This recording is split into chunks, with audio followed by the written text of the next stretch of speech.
You might think that you know what this bike is, but don't let your eyes deceive you. This is not an ETM RTR. This is the ETM RTR Light, the slightly tamer little brother to the RTR. But little brother isn't even the right term, because this bike is physically exactly the same size as the standard RTR. So instead, we can call it the slower younger brother. You're doing great, buddy. All jokes aside, even though it is slower than the standard RTR and it lacks some of the luxury features like a 72-volt battery and adjustable suspension, there's a good chance that this is actually the bike that you, I'm talking to you as you sit here eating, watching on your iPad, dreaming of an e-bike, actually need. All right, so they obviously look the same outside of some mods like Supermoto wheels and brakes I've done on this RTR, but what's the actual difference? The standard RTR rocks a 72-volt 25-amp-hour battery stock. It pushes 8 kilowatts and has fully adjustable suspension. And it runs you just under 3,200 brand new. The RTR Light rocks a 60-volt 20-amp-hour battery stock, pushes 5 kilowatts, and has non-adjustable suspension. This is gonna run you just under $2,200. Now the motor in the Light is actually exactly the same as the standard RTR. It's just the controller that limits it to 5 kilowatts. So a quick controller and battery swap would have this thing pushing 8 kilowatts just like its bigger brother. What's even crazier is all of the batteries that Electro & Co sells are all hot swappable, meaning the Light can accept the 60-volt stock battery, the standard RTR's 72-volt 25, or even the 72-volt 45-amp-hour Touring, all without changing the controller or the motor. I'll go more in depth on testing all of these batteries in this bike, but that's for another video. So is the standard RTR worth the extra band?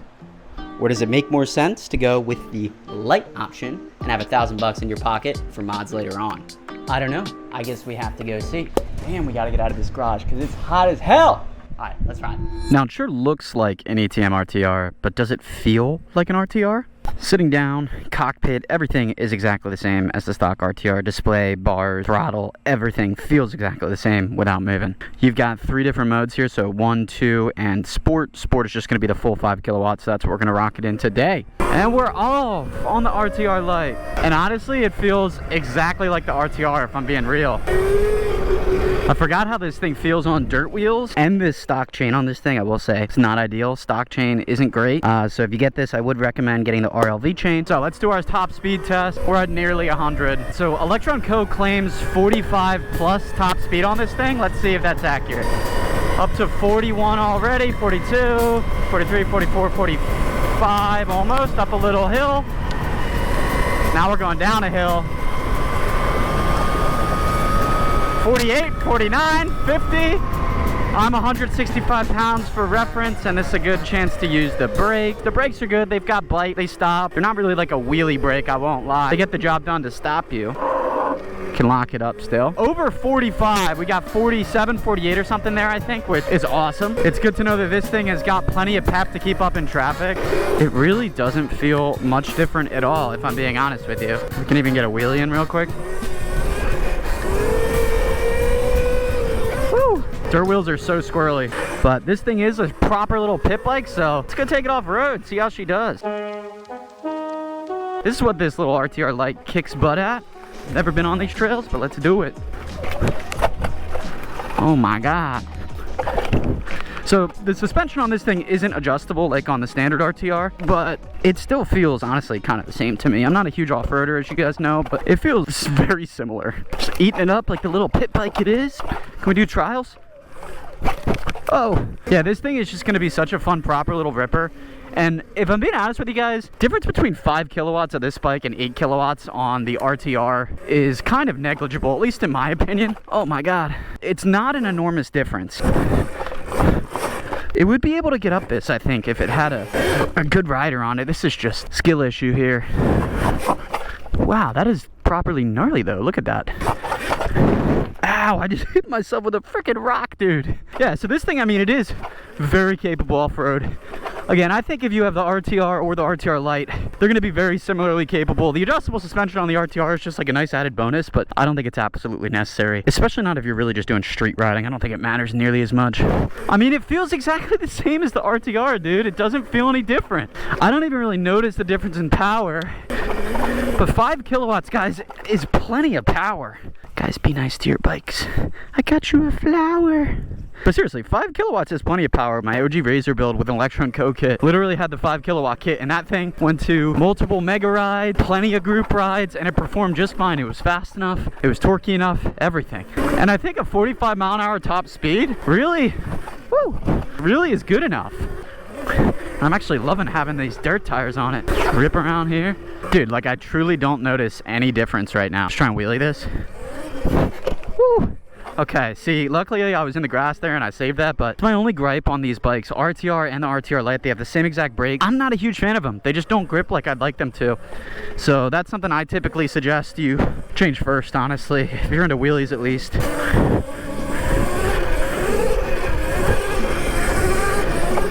But yeah, I think if you change the brakes on this and throw some supermotors on it, it'll also be a street killer. But as with any like dirt bike, dirt tires aren't going to wheelie that great. But yeah, you absolutely can wheelie it. Honestly, again, the tune feels better than my RTR felt like. I truly don't really notice much of a difference between this and how my stock RTR was as far as power. Even though this is a couple kilowatts left. You know, it's probably because this battery is lighter too. The bike just feels so nimble, dude.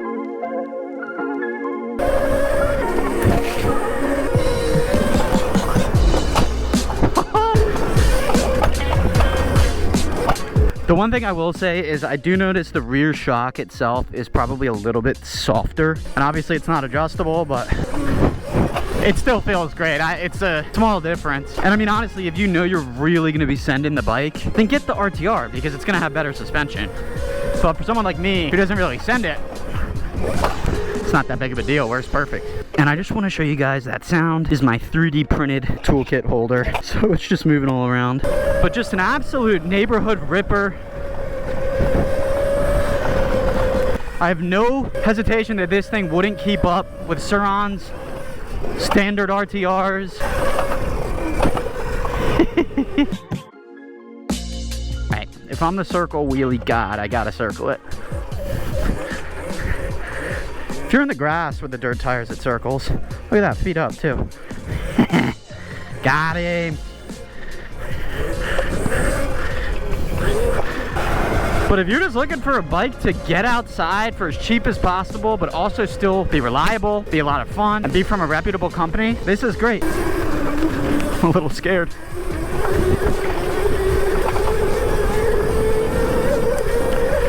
She's cruising. Honestly, I feel like the only thing with this bike that isn't great is the fact that it's got a small battery. I mean, a 60 volt 20 is small. There's no denying it, but that's how they make this bike cheaper. And that's how the power to weight is honestly a lot better too, because it's so light with the 5 kilowatts. But 5 kilowatts feels great. Like, this is still faster than a stock Sur-Ron, dude. And it costs literally half the price. But you're really just gonna be limited by the battery. And I plan to do a range test on this battery next. So stay tuned for that. But as far as the tune goes for wheelies, feels really good. The fact this thing costs $2,200 brand new is just absolutely nuts. It does everything the RTR does, just maybe 10 miles an hour slower.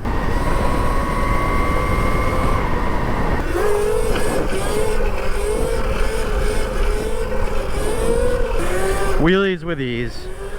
It's got the power. This video might be jumbled, guys, but the whole point is me just getting my impressions on this thing. And if you guys have concerns like, oh my god, it's only 5 kilowatts, can it wheelie? Looky here, it definitely can wheelie.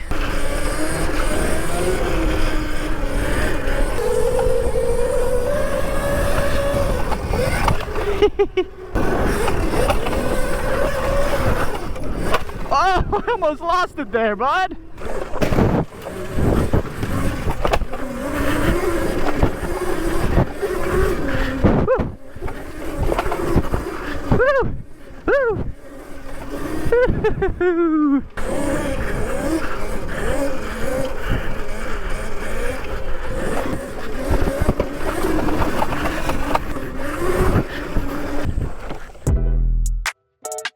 Alright, so the value prop, hear me out here. I think there's 2 trains of thought. First train, You just want to get an e-bike, you want to get something that's cheap, reliable, you still have a ton of fun on, and keep up with all the surround. You might not have all the creature comforts like a larger battery or fully adjustable suspension, but you don't really care about that much. This is perfect. Value prop numero dos. You plan to mod this bike, or you even just want to save money. So the RTR Light costs $21.99 brand new. So you can buy the bike, and as soon as you have it, just start enjoying riding it, just like this.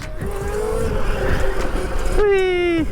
Now let's say a month later you finally decide, hey, I think I want better range. I want to ride longer distances with my buddy. So you can go ahead and get the RTR stock battery, which is a 72 volt, 25 amp hour. So the stock RTR battery will cost you $849. So all in, you're looking at about $3,048 to have the RTR Light, but the range of the RTR standard. Now what this also does is without changing anything, it's going to make your bike more powerful. So this thing will now push 6 kilowatt with the 72 volt, 25 amp hour battery. With no changes to the controller, no changes to the motor, it'll just push 6 kilowatts. So you've now added a 72 volt battery to the bike, you get more range, but you also get more power. And you're still all in cheaper than a brand new RTR. And you also now have 2 batteries. You got your stock 60 volt and you have your upgraded 72 volt. Now you could keep both and hot swap one for the other when the other's charging, or you could sell one, recoup some cash for some other mods. So if you get the Light, then you get the 72 volt 25 amp hour battery, you're still cheaper than the RTR price. The only difference is you don't have adjustable suspension and your motor still isn't quite as powerful. Now, if you decide you do want to make it that much more powerful, up to 8 kilowatts, you can swap out this controller with the stock RTR controller, which costs $360. So then you have 8 kilowatts, 72 volt power, 25 amp hour range, all in this bike for a total of $3,408. So a little bit more than the price of the RTR, but this is assuming you do this over the long haul. So first thing, you get the bike, you ride it, you enjoy it, save up some more money over the next couple of months, get the battery. Now you have more range, more power, save up a little more over the next couple of months. Now you have the full 8 kilowatts of power, just like the stock RTR. The only thing you'd be lacking would just be the adjustable suspension, which if you street ride, for me, I don't think it's really a big deal. Even if you trail ride, at least for me, it's not a big deal. This just gets you into the scene way quicker for way cheaper, but it's still the exact same frame that you can build upon and completely upgrade. Now, I will do a full video on the different batteries in this bike, how they feel, how they perform compared to the stock one, but that's for another video. My only other thought is if you really want to mod this bike out, let's say your plans are ultimately to get the True Moto kit, which is an upgraded motor, controller, battery, then this also could be a great option because instead of paying $3,200 for components you're going to replace, you could pay $2,200 for components you're going to replace. But again, guys, if I were to go back and I had only these 2 options,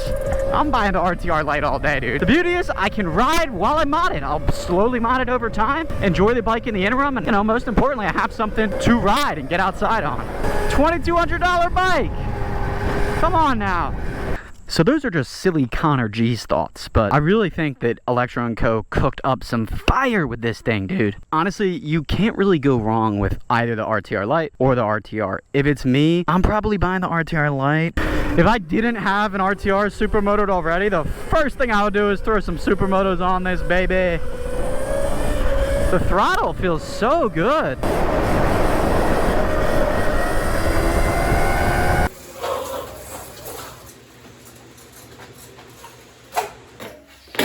Well guys, there you have it, the ETM RTR Light. I have to say guys, I was actually really impressed with this bike. You know, having the RTR, which is more power, I was kind of expecting to get this bike and to feel a bit underwhelmed because I already knew the power that the 8 kilowatt RTR had, but dude, I don't really notice much of a difference. You get a budget bike for a great price from a great company, but the thing also can keep up. The only downside I personally see with it is just the battery. But if you save up a little money, get the stock RTR battery, and then you can sell your old one or have 2 to hot swap, it's awesome. But even in the interim, before you buy an upgrade battery, you can just putt around with the stock battery. Now, I don't know the exact range on it yet. They claim 20 miles. I'm gonna test that next video. But as always, guys, I hope you enjoyed this video. Also comment below whether you prefer the RTR or the RTR Light. And don't forget, if you wanna save some cash at checkout, use code ConnorG. But otherwise, guys, I will see you very, very soon on these bikes. Peace.